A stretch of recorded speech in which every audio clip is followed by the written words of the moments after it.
continue with that theme. Neil has talked about injured players, but not injured coaches. So, what'd you do? How bad is it? Well, I got rolled up into a practice the other day, just a freak thing that happens on the sideline. Trying to make sure a kid didn't roll into some stuff behind us around the training room part, and tore my hamstring. I'll be down a couple weeks, but I'm still going to be out there, still going as part of it. Just like our guys, they got to fight through it. We do too. So give us a thought about your guys. I mean, you got old guys, you got young guys, and not a whole lot in between, right? It's a fun group. It is a fun group, and what you said is 100% correct. We've got 3 seniors, and then KJ, and then all freshmen, and they are a fun group to coach. They're a fun group to be around. They're extremely talented. They work the right way. Like effort is never an issue with this group because of the leadership that we have. Alonzo and Sean and Scotty do a great job of pushing the group and understanding what our standards are and what we live by. And they work really, really hard, and they happen to be really good football players too. Now, those young guys got to grow up, and they will, but they've made tremendous strides, but they're going to be able to help us. Some of those younger guys, like Davis Ballinger, like named St. McLeod, what's their progression been like, and where do you see them fitting in, as we head toward week 1? The guys that you mentioned, and I'd throw in Caleb Coleman with that group because he's another incoming guy coming out of JUCO. The guys that you mentioned have to be contributors on special teams. Have to. Like, have no other option. They're too athletic. They're too fast. They're too strong. They have to help us in special teams. But then if you look at the Davis, because he's been here for a semester, he early enrolled, Davis, Aubrey, Saint, right now are probably the closest ones to being able to maybe help us on defense as depth guys, so Alonzo and Sean and Scotty don't have to play every single snap. I can throw in there Charles Woods because right now he's Scotty's backup. If we had to play tomorrow, Charles Woods would be his backup. He's been an extremely bright spot both at corner and at the spear position for us. But those 3 right there, Caleb has to push along a little bit more. He needs to put on a little bit weight, but he's going to be a really, really good player for us. But we're just not going to force it because we don't have to, because we have some depth there. But those 3 guys should be able to be serviceable to help us on defense, and they have to be able to help us on special teams. Of all those newer guys, who's the most advanced? Who's the most ready in your eyes? Ooh, that's a good question. Physically, Davis Ballinger is. Mentally, Aubrey Burks is. And Aubrey's close also physically. His is just, he swims a little bit when it gets moving fast, but he's really talented. He's really smart. He can play multiple positions. He's the only one of the young guys that I'm making play 2 positions because he has the mental capacity to do it. But those would be the 2 that are closest. Saint would be able to hold up in any special team stuff that we do because he's extremely strong. He runs well. He's able to bend and do some different things, but those 2 guys are the closest.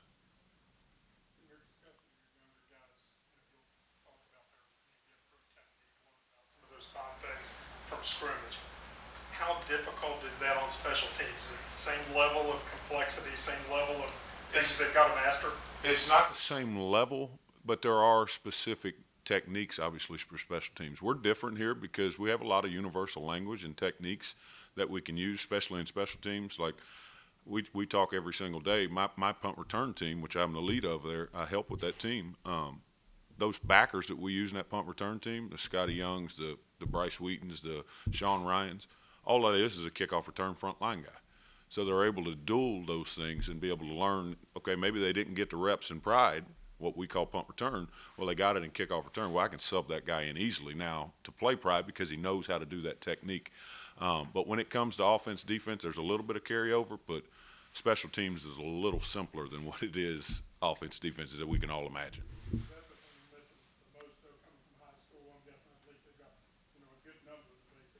Yeah. In terms of things you're looking for, special teams in high school, it was more like, hey, get out there, Go get the ball. Or run down there and protect it. I mean, it's completely different. Obviously we're more in depth on that than the high school level. Defensively is a whole lot more in depth than what you normally do in high school. So it's a little bit of a transition, but they're picking up well. Coach, we keep hearing from the guys, communication, that's the thing that they need to work on. As a coach, how do you foster that among your guys and encourage them to speak up and get all on the same page? Well, it starts in the meeting room first. It truly does. They have to be able to let their guard down and be comfortable with making mistakes in the meeting room. Because as you can imagine, an 18-year-old, when he stands up and he's got a 22-year-old sitting there that knows exactly what he's supposed to say, and he stands up and has to make a call or an adjustment, whatever, that's not real comfortable when you don't know it like you should. So it starts there, and then just harping on it every single day. And the beautiful part for us, and I say the beautiful part, but the good part for us defensively is that if we're all wrong, we can all be right. So what I mean by that is if all 11 are on the same page, or if it's just a back end, all 5 are on the same page, we'll not have any issues. But the problems come when they won't communicate and get on the same page. And now you've got half of them playing cover 2 and the other half playing man, and you're in trouble there because those don't fit together. So that's the communication, is making sure that everybody is on the same page, especially for my group, because we're essentially the quarterbacks of the defense. We have to control all of that. So it's a daily, every single day we have to talk about it. We have to do it in walkthrough. We have to do it in meetings. Then we have to do it when it goes 7-on-7 in a smaller setting. We have to do it when it goes to some of our safeties go down the inside run, and we have to do it there. And then once it gets to that full group, now you feel more comfortable with it. And it's just getting reps over and over and over to understand when this piece moves here, I have to get to this, and I have to change all of these people over here, and I have to do it confidently and loud. Is it a variety of things? Is it amongst the 4 guys back there? Is it between the linebackers and the safeties? Is it all a bunch of different things? It is all a bunch of different things. It could be a zone coverage, and it's just talking to the back end. Or it's a man coverage and the offense has condensed it down, and now we've got to change the blitz pattern because they've tightened things down so they can cross us up. Well, we don't want to be in man and try to get cross up, so we have to go to a man adjuster, and that changes the front now. That pulls a blitzer in or pulls a blitzer out, and now he's an inside piece of something. So each play is different, but it is 4, 5, 6 people on every play that you better get lined up. And if you don't, you're probably not going to be very successful. Your seniors have played a lot of football. What do you ask of them now? What's the next step for, Mahone and Alonzo and even Scotty Young?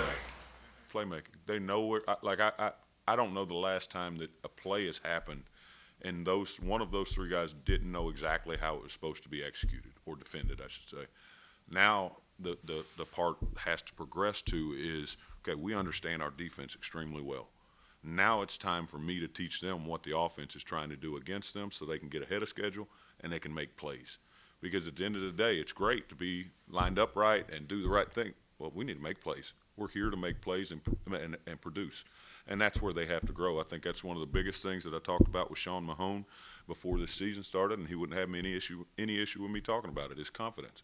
It's not that he doesn't believe in himself. He just sometimes he wants to be safe and just make sure something bad doesn't happen. Well, just trust in the ability that you have, that God's given you, and go out there and have the confidence to take a chance.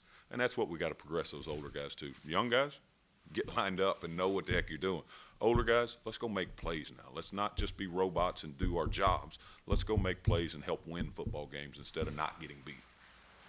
Curious, and I'm not sure this is a revelation, but Shadon said last week that he doesn't like to put young guys out there alone. He wants at least a couple young guys with older guys. How do you approach that? Because you've got to get these younger guys ready to go. Same exact way. Okay. I believe in that wholeheartedly as well. Now, you can't do it all the time because you need those guys to become cohesive. So you need Scotty, Alonzo, and Sean to work together so they know they're ahead of things. They feel what that person's about to say to him. They know, okay, Alonzo's over in the boundary. He's looked at this wideout. He knows he's about to go in motion. Well, he can go ahead and tell Sean ahead of time, hey, alert this motion, let's go. So they have to play some reps together so they can get that cohesiveness. But I try to mix and match every single period, at least one set, to where a young guy goes with an older guy. And you would not imagine how much difference that is when Davis Ballinger goes with the 2s, he's slow.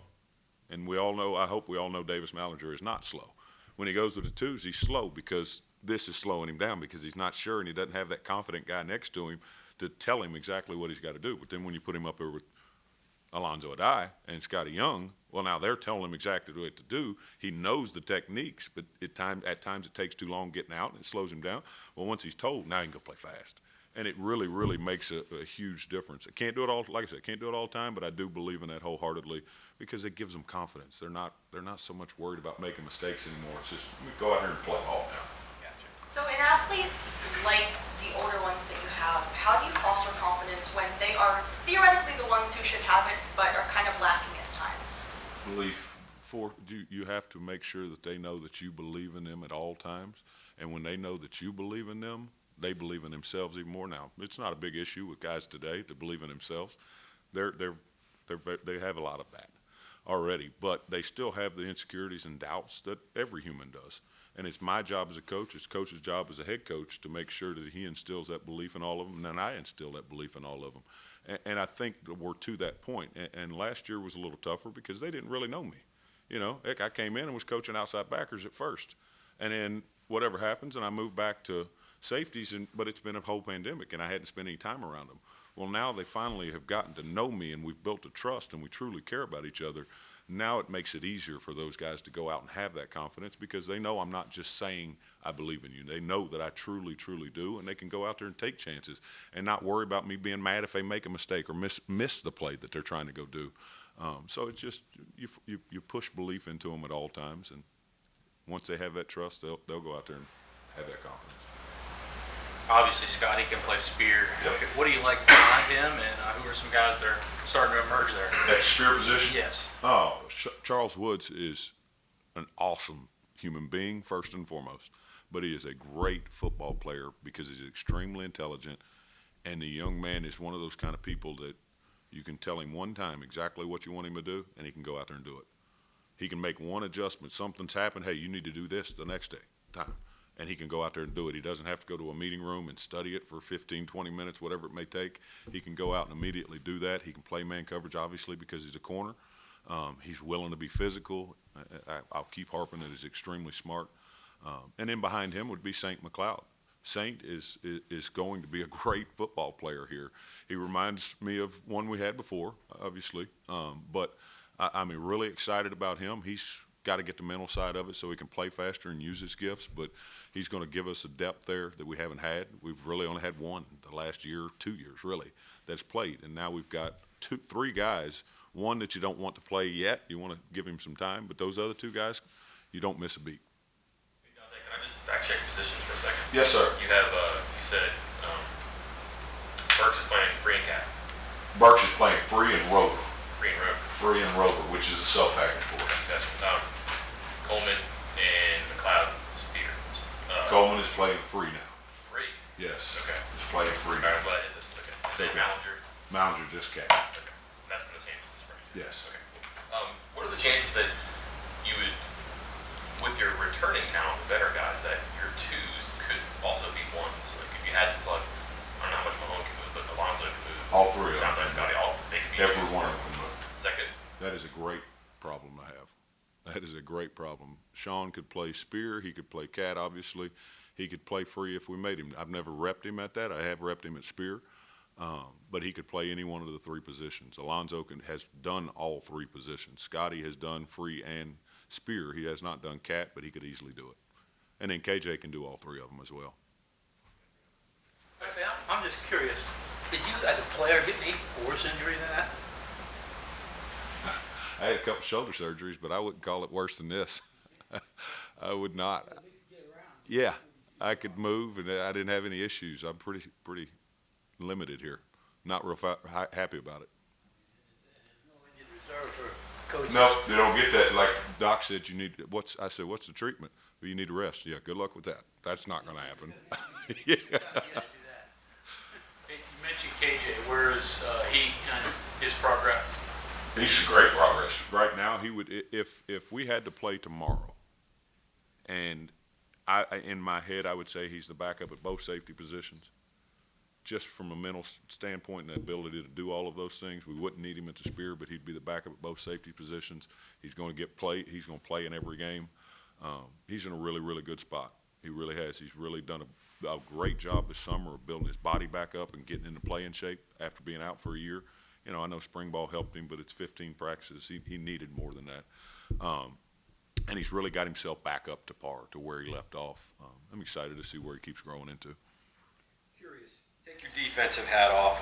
Well, keep it on, but give me an idea of what you see on the other side of the ball that impresses you about what you're defending on offense. I can do that very easily. I don't know how much I want to say it, but I see tremendous growth. I mean, Jarrett Dagey is playing at an extremely high level. Like, I have to go in there with my guys every day, and hey, guys, you can't be mad about that. That is, like, he just made an unbelievable throw. You had great coverage, whatever it may be. He made an unbelievable throw. He's making throws that I've never seen him make, and it's unbelievable. Unbelievable. The ability to move around in the pocket and keep himself alive and be able to get the ball out of tight spots, recognizing coverages and where to go with the ball. He's not making bad decisions. Not that he made bad decisions before, but he's making the right decisions. I mean, he is really grown into a really, really good quarterback. Letty is Letty. He's special, as we all know. The O-line has gotten tremendously better. They've really come together as a group, gotten physically stronger, had a great summer, in my opinion, and you can see that on film because our D-line's pretty salty, and they hold their own, more than their own at times. The wide receiver core is from top to bottom, and I have not seen Oklahoma, but they're pretty good, obviously. We all know Oklahoma is, but I would be shocked if there's a better top-to-bottom group than what we have here. And I know Coach Parker will be mad at me for saying that, but that's the way I feel, and I tell him that also. Winston Wright is a problem. Bryce Wheaton is a problem. Sam James is a problem. Sean Ryan is a problem in his own way. They got a really, really good group. So there's really no weaknesses. You know, you don't have Mike O right now. But he's really, really talented. Banks is really talented. Those young guys have talent, and they'll be good. I'm really excited about what our offense can do. I'm excited to see because we struggle mightily against them at times, and they struggle against us at times. We've got the potential to be really good.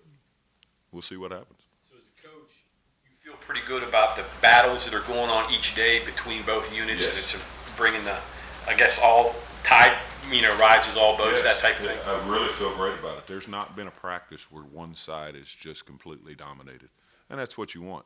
And a lot of position coaches on the side don't normally look at it that way. I do, just because that's the way I am. Is I look at bigger picture, and it really goes just like that all practice long.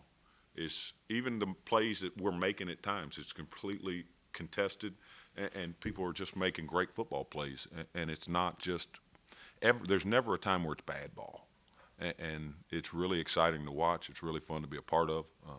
I'll get to see a little bigger picture of it now, sitting back out a little bit further, but I'm really excited about where this team is headed. We're not anywhere close to being there. I'm not saying that by any means, but we got the potential to be a really good football team if we continue to work and continue to progress.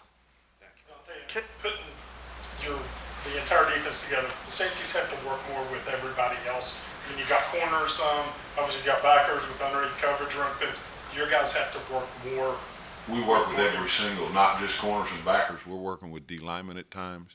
We're working with the bandits at times. I mean, they literally, there's not a position that we don't have to at some point communicate something with or be in a fit with or coverage with, because as you know, we're going to drop people from all over the place and add people in. I mean, heck, they really have to work with every single person.